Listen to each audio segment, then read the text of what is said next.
ये वापस ले चलते हैं आपको बिहार के पूर्णिया, जहां प्रधानमंत्री नरेंद्र मोदी संबोधित कर रहे हैं। क्या कुछ कह रहे हैं, सुनवाते हैं। उपन्यासकार पैदा ललके ई विनोबा भावे जैसन कर्मयोगियों की कर्मस्थली चाहिए। ई धरती के हमें बार बार प्रणाम करे छे। सबसे पहले मैं आप सबकी क्षमा मांगता हूं।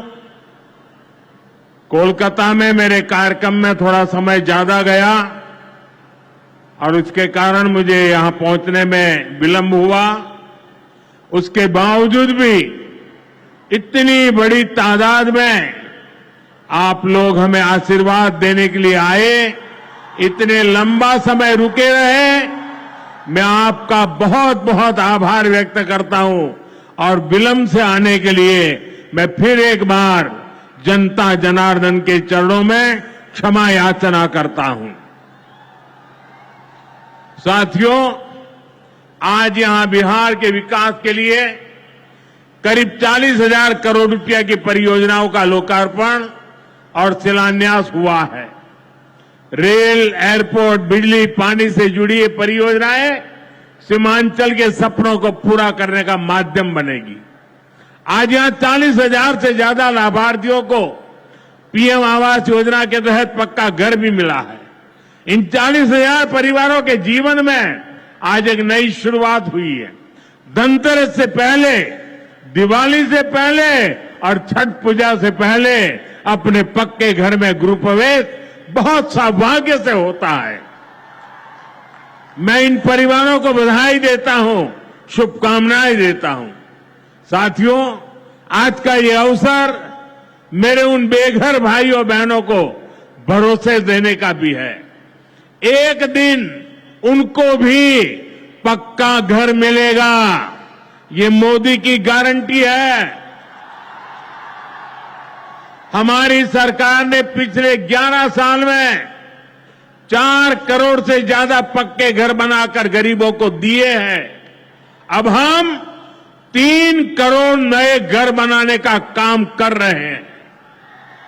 जब तक हर गरीब को पक्का घर नहीं मिल जाता, मोदी रुकने या थमने वाला नहीं है। पिछड़े को प्राथमिकता, गरीब की सेवा, यही मोदी का लक्ष्य है। साथियों, आज सर एम विश्वेश्वरैया जी की याद में हम इंजीनियर्स डे मनाते हैं। विकसित भारत, विकसित बिहार के निर्माण में इंजीनियर्स की बहुत बड़ी भूमिका है। मैं देश के सभी इंजीनियर्स को आज के दिन की बहुत बहुत बधाई देता हूं, अपनी शुभकामनाएं देता हूं। इंजीनियर्स का परिश्रम, उनका कौशल आज के इस कार्यक्रम में भी दिख रहा है। पूर्णिया एयरपोर्ट की टर्मिनल बिल्डिंग रिकॉर्ड 5 महीने से भी कम समय में बनाई गई है। आज इस टर्मिनल का लोकार्पण हुआ है। पहली कॉमर्शियल फ्लाइट को हरी झंडी भी दिखाई गई है। और हमारे एविएशन मिनिस्टर श्रीमान नायडू जी भी हमारे बीच है। उनके लिए भी जरा ताली बजाइए। यहीं से हवाई जहाज उड़ा रहे हैं वो। नए एयरपोर्ट की वजह से अब पूर्णिया देश के एविएशन मैप पर आ गया है। अब देश के बड़े शहरों से, बड़े व्यापारिक केंद्रों से पूर्णिया और सीमांचल की सीधी कनेक्टिविटी होगी। साथियों, एनडीए सरकार द्वारा इस पूरे क्षेत्र को आधुनिक हाईटेक रेल सेवाओं से भी जोड़ा जा रहा है। आज भी मैंने वंदे भारत, अमृत भारत पैसेंजर ट्रेन को हरी झंडी दिखाई है। आज अररिया, गलगलिया नई रेल लाइन का उद्घाटन हुआ है।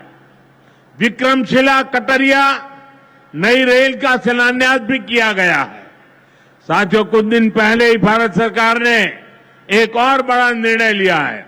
Buxar Bhagalpur high speed corridor के मोकामा मुंगेर सेक्शन को मंजूरी दे दी है। इससे मुंगेर, जमालपुर, भागलपुर जैसे इंडस्ट्रियल हब को बहुत फायदा होगा। सरकार ने भागलपुर, दुमका, रामपुर हाट रेल लाइन के दोहरीकरण को भी मंजूरी दे दी है। साथियों, देश के विकास के लिए बिहार का विकास जरूरी है और बिहार के विकास के लिए पूर्णिया और सीमांचल का विकास जरूरी है। आरजेडी और कांग्रेस की सरकारों के कुशासन का बहुत बड़ा नुकसान इसी क्षेत्र को उठाना पड़ा है, लेकिन अब एनडीए सरकार स्थिति बदल रही है। अब ये क्षेत्र विकास के फोकस में है। साथियों, बिजली के क्षेत्र में भी बिहार को आत्मनिर्भर बनाने का काम चल रहा है। यहां भागलपुर की पीरपैंती में 2400 मेगावाट के थर्मल पावर प्रोजेक्ट का शिलान्यास किया गया है। साथियों, बिहार की डबल इंजन की सरकार यहां के किसानों और पशुपालकों की आय बढ़ाने के लिए प्रतिबद्ध है। आज Kosi Mechi intra state river link project के पहले फेज का शिलान्यास भी हुआ है। इससे ईस्टर्न कोसी मैन कैनाल का विस्तार होगा। इससे लाखों हेक्टेयर भूमि की सिंचाई में सुविधा होगी और बाढ़ की चुनौती से निपटने में भी आसानी होगी। साथियों, बिहार के किसानों के पास आय का एक साधन मखाने की खेती भी रहा है, लेकिन पिछली सरकारों ने मखाने की भी उपेक्षा की और मखाना किसानों की भी उपेक्षा की। और मैं दावे से कहता हूं, ये जो आजकल यहां आकर के चक्कर काटते हैं ना, उन्होंने मेरे आने से पहले मखाना का नाम भी नहीं सुना होगा। ये हमारी सरकार है जिसने मखाना को प्राथमिकता दी है। साथियों, मैंने बिहार के आप लोगों से राष्ट्रीय मखाना बोर्ड के गठन का वायदा किया था। केंद्र सरकार ने कल ही राष्ट्रीय मखाना बोर्ड की स्थापना के लिए नोटिफिकेशन जारी कर दिया है। मखाना किसानों को मखाने की अच्छी कीमत मिले, टेक्नोलॉजी का इस्तेमाल बढ़ाया जाएगा। राष्ट्रीय मखाना बोर्ड इसके लिए निरंतर काम करेगा। मखाना सेक्टर के विकास के लिए हमारी सरकार ने करीब 550 करोड़ रुपए की योजना को मंजूर किया। साथियों, बिहार के विकास की ये गति, बिहार की प्रगति कुछ लोगों को रास नहीं आ रही है। जिन लोगों ने दशकों तक बिहार का शोषण किया, इस मिट्टी को धोखा दिया, आज वो ये मानने को तैयारी नहीं कि बिहार भी नए कीर्तिमान बना सकता है। आप देखिए, बिहार के हर क्षेत्र में हजारों करोड़ रुपए के डेवलपमेंट प्रोजेक्ट पर काम चल रहा है। बिहार के राजगीर में हॉकी का एशिया कप जैसा बड़ा आयोजन हुआ। ओटा सिमरिया पुल जैसे ऐतिहासिक निर्माण कार्य बिहार में हुए।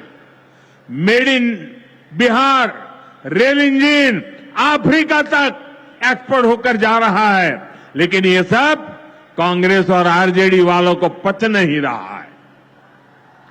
बिहार जब भी आगे बढ़ता है, ये लोग बिहार का अपमान करने में जुट जाते हैं। अभी आपने देखा होगा, आरजेडी की सहयोगी कांग्रेस पार्टी सोशल मीडिया पर बिहार की तुलना बीड़ी से कर रही है। इन लोगों को बिहार से इतनी नफरत है, इन लोगों ने घोटाले और भ्रष्टाचार करके बिहार की साख को बहुत नुकसान पहुंचाया।